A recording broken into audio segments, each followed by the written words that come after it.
നിയമത്തിൽ നോട്ടീസ് കൊടുക്കുക എന്നൊരു സംഭവമുണ്ട്. നോട്ടീസ് കൊടുക്കുക, അതായത് നമ്മൾ ബ്രിട്ടീഷ് ലോ ഫോളോ ചെയ്യുന്നതുകൊണ്ട് ബൈബിളിൻ്റെ ചില ഭാഗങ്ങളാണ് നമ്മൾ ഈ നോട്ടീസ് കൊടുക്കുന്നതുമായിട്ട് ബന്ധപ്പെട്ട്. ബ്രിട്ടീഷ് ലോ എന്ന് പറയുമ്പോൾ നമ്മൾ ബൈബിളിൻ്റെ കുറച്ച് പാർട്ടുകളൂടെ ചേർത്താണ്. ഇന്ത്യൻ ലോസ് പോകുമ്പോഴും ആ ബ്രിട്ടീഷ് ലോയുടെ ഒരു കോപ്പിങ്ങാണ്.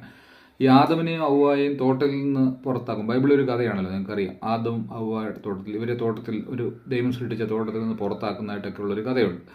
അപ്പോൾ പുറത്താക്കുന്നതിന് മുമ്പ് ദൈവം ആദമനോട് ചോദിക്കുന്നു, നിനക്ക് എന്തെങ്കിലും ബോധിപ്പിക്കാനുണ്ടോ? അപ്പോൾ പറഞ്ഞു, സ്ത്രീയാണ് എന്നെ പറഞ്ഞ് പ്രലോഭിപ്പിച്ച് ഈ പഴം പറപ്പിച്ചിരുന്നത് പറയാം. സ്ത്രീ അപ്പം പാമ്പിനെ അക്യൂസ് ചെയ്യുന്നു. ഇങ്ങനെ നോട്ടീസ് കൊടുക്കുന്ന ഇതുമായിട്ട് ബന്ധപ്പെട്ട്. അപ്പോൾ എന്തെങ്കിലും ഉണ്ടെങ്കിൽ നമ്മൾ അവരോട് ചോദിക്കണം, അതിനൊരു നോട്ടീസ് കൊടുക്കണം. നമ്മളിപ്പോൾ ഒരു സ്ഥാപനത്തിൽ ജോലി ചെയ്യുന്ന നമുക്കെതിരെ എന്തെങ്കിലും ഒരു പരാതി ഉണ്ടെങ്കിൽ നമുക്കെതിരെ ആ സ്ഥാപന മേധാവി ഒരു നോട്ടീസ് തരണം. 15 ദിവസത്തിനകത്ത് റിപ്പോർട്ട് ചെയ്യണം, അല്ലെങ്കിൽ ഒരാഴ്ചക്കകത്ത് മറുപടി തരണം പറഞ്ഞ് ഒരു നോട്ടീസ് തന്നിരിക്കും. നോട്ടീസ് പ്രൊസീജിയർ എന്ന് പറയുന്നത് വളരെ അത്യാവശ്യമാണ്.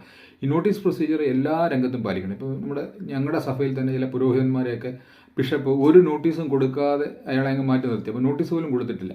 ചില അലിഗേഷൻസ് ഒക്കെ ഉണ്ടായി കഴിഞ്ഞപ്പോൾ അദ്ദേഹത്തെ ഒരു പത്രക്കാർ വന്ന് ഇൻ്റർവ്യൂ ചെയ്ത് കഴിഞ്ഞപ്പോഴത്തേക്ക് ആ പത്രക്കാരനെതിരെ കേസ് കൊടുക്കാൻ പെട്ടെന്ന് അദ്ദേഹം തൽക്ഷണം അങ്ങ് പിരിച്ചുവിടുന്ന ഒരു സംഭവമൊക്കെ ഞങ്ങളുടെ ഒരു സഭയിലൊക്കെ ഉണ്ടായി. അപ്പോൾ അത് ഏത് സഭാ രംഗമാണെങ്കിലും എവിടെയായാലും നോട്ടീസ് കൊടുത്തിരിക്കണം. ബിഷപ്പാണെങ്കിൽ ഒരു പുരോഹിതന് നോട്ടീസ് കൊടുത്തിട്ട് അദ്ദേഹത്തെ ആ തൽസ്ഥാനത്ത് നിന്ന് മാറ്റുന്ന മുമ്പ് അതിനുള്ള കാരണം ബോധിപ്പിച്ചതിന് ശേഷം മാത്രമേ മാറ്റാവൂ എന്നാണ് ഡിക്റ്റം. അപ്പോൾ നോട്ടീസ് ഒരു മസ്റ്റാണ്. ഇത് പണ്ട് പാൻ അമേരിക്കൻ എയർവേസിൻ്റെ ഒരു കഥയുണ്ട്. കഥയല്ല, നടന്നൊരു സ്റ്റോറിയാണ്. ഇതൊരു ബോംബെയിലേക്ക് പാൻ അമേരിക്കൻ എയർവേസിൻ്റെ ഒരു വിമാനം വരുന്നു.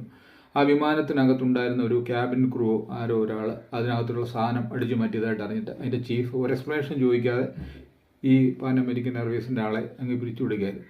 പിരിച്ചുവിട്ട് കഴിഞ്ഞപ്പോഴത്തേക്ക് അദ്ദേഹം കോടതിയിൽ പോയി. അത് ജില്ലാ കോടതിയിൽ പോയി, ഹൈക്കോടതിയിൽ പോയി, സുപ്രീം കോടതിയിൽ പോയി. ഏകദേശം 10-20 വർഷം കഴിഞ്ഞപ്പോഴത്തേക്കും സുപ്രീം കോടതി ചോദിച്ചു, ഈ പിരിച്ചുവിട്ട വ്യക്തിക്ക് നോട്ടീസ് കൊടുത്തിട്ടാണോ പിരിച്ചുവിട്ടത്? നോട്ടീസ് കൊടുത്തിട്ടില്ലായിരുന്നു.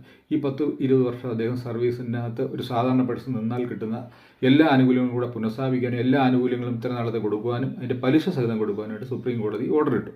അപ്പോൾ നോട്ടീസ് എന്ന് പറയുന്ന ഒരു മസ്റ്റായ സംഭവമാണ്. നമ്മൾ ആരെയെങ്കിലും നമ്മളൊരു എംപ്ലോയർ എന്നുള്ള നിലയിൽ ഒരു കുറേ എംപ്ലോയീസിനെ അപ്പോയിൻ്റ് ചെയ്തിട്ടുണ്ടെങ്കിലും നമ്മൾ നോട്ടീസ് കൊടുക്കണം. അതിപ്പോൾ ഒരു പ്രീ സ്റ്റുഡൻ്റ് ആയാലും എവിടെയായാലും notice is A mandatory thing ആണ്.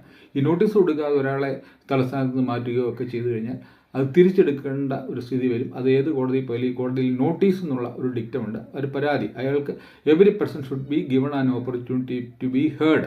ഏത് മനുഷ്യനും കേൾക്കാൻ ഒരു അവസരം കൊടുത്തിരിക്കണം. അല്ലാതെ അയാളെ പിരിച്ചുവിടാൻ പാടില്ല. ആരെങ്കിലും പറഞ്ഞു കേട്ട് ചിലപ്പോൾ ഒരു സൈഡ് മാത്രമായിരിക്കും കേട്ടിട്ട് നമ്മൾ പിരിച്ചുവിടുന്നത്.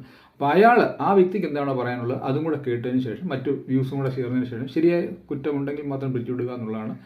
അല്ലെങ്കിൽ ഇത് ദൂരവ്യാപകമായ ഫലങ്ങൾക്ക് ഇടവരുത്തും. ഇങ്ങനെ നോട്ടീസ് പീരീഡ് എന്ന് പറയുന്ന ഒരു നോട്ടീസ് പീരീഡ് പാലിക്കാൻ നമ്മൾ ബാധ്യസ്ഥനാണ്. ബ്രിട്ടീഷ് ലോയിലെ ഒരു പ്രധാന തത്വമാണ് നോട്ടീസ് കൊടുക്കുക എന്നുള്ളത്.